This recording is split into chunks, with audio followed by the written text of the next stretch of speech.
Happy Vinayagar Chaturthi நல்வாழ்த்துக்கள். என்னோட பையனுக்கு பட்டர் ஷீட் பால்கோவானா ரொம்ப இஷ்டம். எங்க கேம்பஸ்க்குள்ள ஆவின் இருக்கு. ஒவ்வொரு டைம் அங்கிட்டு போகும்போது ஆர்வத்தோட கேட்பான், "இத வாங்கி குடுங்கம்மா" அப்படின்ட்டு. நான் அந்த ஆவின் ஷாப்ல மட்டும் தான் இந்த பட்டர் ஷீட் பால்கோவா பார்த்துருக்கேன். வேற எங்கேயும் பார்த்தது கிடையாது. நானும் ஒவ்வொரு டைம் வாங்கி குடுத்துருக்கேன். டேஸ்ட்டுமே சூப்பரா இருக்கும். அத வீட்லயே ரெடி பண்ணி ஃப்ரிட்ஜ்ல ஸ்டோர் பண்ணி வச்சுட்டோம்னா, அவன் கேட்கும்போது எடுத்து குடுத்துக்கலாம். ரொம்ப நாளைக்கு வரும் அப்படின்ட்டு வீட்லயே தான் ரெடி பண்ண போறேன். ஒரு 1 1/2 லிட்டர் வந்து பால் சேர்த்துருக்கேன். நல்ல அகலமான பாத்திரத்துல ஒரு 1/2 அன் ஹவர் வந்து ஹை ஃப்ளேம்லயே வச்சு கொதிக்க வைக்க போறேன்.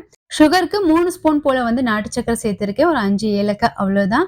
ஓரளவு பால் வத்தி வந்ததுக்கப்புறம் ஒரு நான்ஸ்டிக் தவால மாத்திக்கிட்டேன். அதுல இருக்க ஆடையெல்லாம் வந்து கொஞ்சம் கொஞ்சமா உள்ள சேர்த்து கிண்டிக்கிட்டே இருக்கணும். ஓரளவு கெட்டியானதுக்கப்புறம் சுகர் வந்து 1/4 போல சேர்த்திருக்கேன். சுகர் அதிகமாயிருச்சுன்னா திகட்டுனாப்புல போயிடும். சாப்பிட முடியாது. கொஞ்சம் கொஞ்சமா சேர்த்துக்கலாம். நான் 1 1/2 லிட்டர் பாலுக்கு 3 ஸ்பூன் போல மட்டும் தான் நாட்டு சர்க்கரை சேர்த்திருக்கேன். அதுலயும் வந்து ஒரு 1/4 போல அப்படியே தான் இருக்கு. 3/4 போல தான் சேர்த்திருக்கேன். நல்லா திரண்டு வந்ததுக்கு அப்புறம் பாதாம் ஸ்லைஸ் பண்ணி போட்டிருக்கேன். அவ்வளோதான் பால்கோவா ரெடி ஆயிடுச்சு. இந்த வீடியோ புடிச்சிருந்துச்சுன்னா லைக் பண்ணுங்க. பாய்.